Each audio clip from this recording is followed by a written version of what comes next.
What's up guys, J-Trey Productions here, back with another new video for you.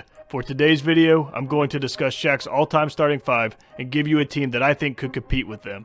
If you don't know what I'm talking about, a couple days ago Shaq tweeted his all-time starting five and said nobody could beat them in a 7-game series.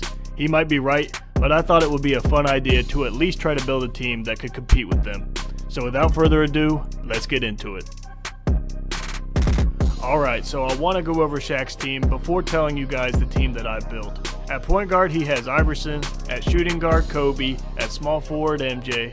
At power forward, LeBron. And at center, himself. Now, the first thing I think when I see this team is it's 5 of the most unstoppable scorers of all time. And 4 of the top 10 best players of all time. Arguably top 5. I want to go over the strengths and weaknesses of this team, and then I'll do the same for the team that I built.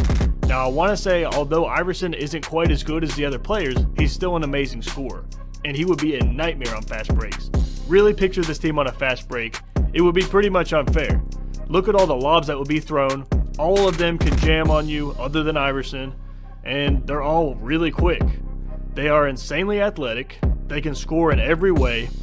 They have the best player of all time in Jordan, a copy of him in Kobe, the most unstoppable player of all time in Shaq.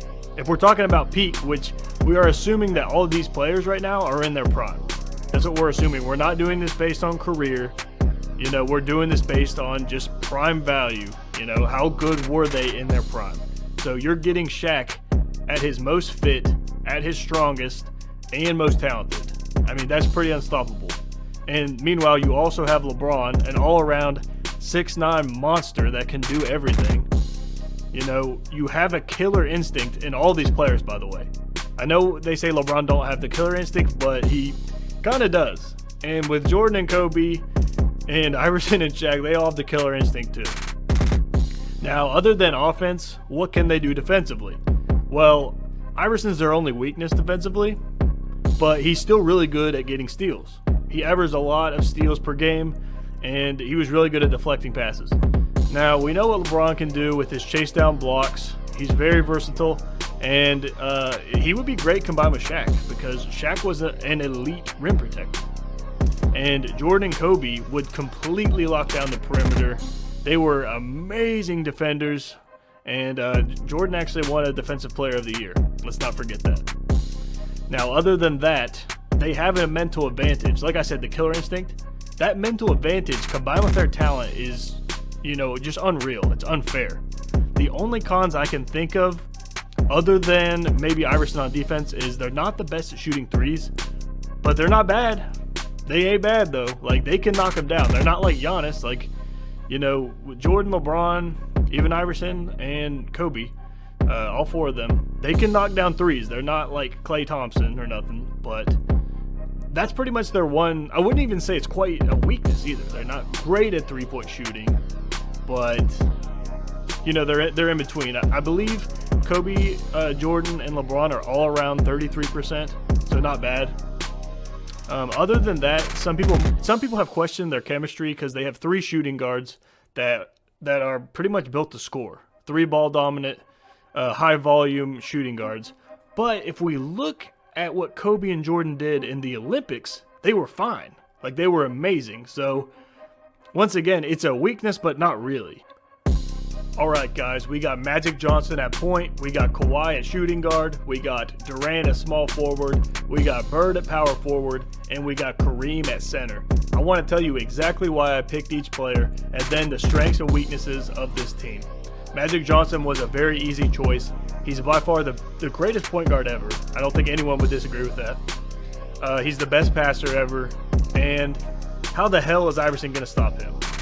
You could put Kobe on him, but even then, he's 3 inches taller than Kobe and 9 inches taller than Allen Iverson. So Magic Johnson is a very easy choice. He just makes every team better. Kawhi, I know this may be a little bit controversial with what just happened, but forget about this season. He had 1 bad game, by the way. Let's go ahead and get the record straight. He had 1 bad game, to all you trolls. To all you trolls out there, he had a great playoff run until then. And he's had a very, very good career. Kawhi he's not done. He very well could win more rings, but this isn't even about, legacy. I just wanted to throw that in there for anyone that's going to be like, why the hell did you pick Kawhi? Kawhi, his defense would be so valuable. Who else could guard Kobe better? The only other guy is probably or there may be a few others, but that's also this good on offense. Who else is better than Kawhi? Maybe Michael Jordan, but we can't pick him. So there's not many other shooting guards, because Kawhi can play shooting guard or small forward. There's not many other options that could play defense on that level that has a deadly mid-range jumper. And I didn't know if you guys knew this, but he shoots 38% from three for his career. So it's not talked about enough, but Kawhi is a very good three-point shooter. So I feel like all of those combined makes him a great pick at the shooting guard for this team. Now, I know Durant is taller than Bird, but I would much rather have Bird at power forward than Durant. And the reason why is Bird is slower, he has better post moves, he's a better rebounder.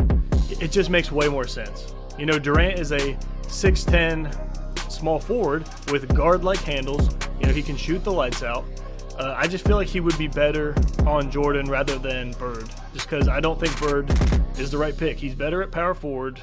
He has all the elements of a power forward, Larry Bird does, but he played small forward because of Kevin McHale. And Bird, his passing would be amazing on this team. He is one of the most clutch players ever. And yeah, his three-point shooting is incredible. So when you look at Kawhi and Durant and Bird, you have some amazing shooters right there. And to top it all off, Kareem isn't a great shooter, but we have Kareem Abdul-Jabbar, someone that can actually go toe-to-toe with Shaq. Now, could he stop Shaq? No, nobody can stop Shaq, but Kareem could give him some trouble. He could get a few blocks in. He was a great shot blocker in his prime, averaged 4 blocks a game, more than one season. I believe 11-time all-defensive, very good on defense in his prime, unstoppable skyhook. So as much as Shaq is going to be unstoppable, Kareem's going to be just as unstoppable on the other end. And he's also taller than Shaq. He's 7'2", whereas Shaq is 7'1". So that's probably the best team, in my opinion, that could go toe-to-toe with Shaq's incredible team. And I listed all the strengths, but the weaknesses I want to go over is this team lacks athleticism. Shaq's team is extremely athletic. They're extremely fast. All of their players can jump out the gym, and they're all really fast. I mean, Allen Iverson, incredible quickness. Jordan and Kobe, LeBron. And Shaq, although he's not insanely fast, he can jump very well. Like, he could jump way better than you think. Like, look at early Shaq highlights. The dude could catch lobs. Like, he could throw it down. So that team's athleticism is amazing. So I feel like my team may have trouble with them on the fast break. My team needs to be able to hit shots, or they're going to get killed on the fast break. Shaq's team's also a lot better on defense. When you look at Kobe, Jordan, LeBron, and Shaq, like, that's just so tough. I mean, obviously offensively, but on defense, that's just so tough, man. Allen Iverson is literally their only weakness on defense. And even then, he could still get steals really well. Now, we have Kawhi and Kareem on defense, but Magic and Bird, pretty good defenders, but not amazing. Even Durant, like, he's underrated on defense, but he's not as good as LeBron on defense. Like, Durant's pretty good. He's solid. I will say he's underrated, but nah, this team ain't as good on defense. That's pretty much it. The greatest strength they have over Shaq's team, I believe, is three-point shooting. They're by far better at shooting threes. I think this may be the greatest team that could match up with them well, too. Because, I have to leave off some amazing players like Hakeem, Wilt Chamberlain, Bill Russell, even Tim Duncan. I considered Tim Duncan, but this team is already kind of slowed down with Larry Bird and Kareem, and Magic wasn't, slow. He wasn't insanely fast either. So I feel like if I would have went with Duncan instead of, I don't know, one of the other players, they would be that much slower. Now, he could potentially be a better option. I did consider Duncan, so you guys know, but I do think maybe I picked the best team to match up with them. I built this team specifically to stack up with them, and I still don't think they would win. I still don't think they would win a 7-game series. I think It could maybe go to 6. I guess at most 7. I guess, but if I were to predict, I would say Shaq's team would win in 6. To be honest, they're that good. So yeah, that's about it, guys. This was really fun to make. If you enjoyed this video, please hit subscribe, and thank you so much for watching, guys.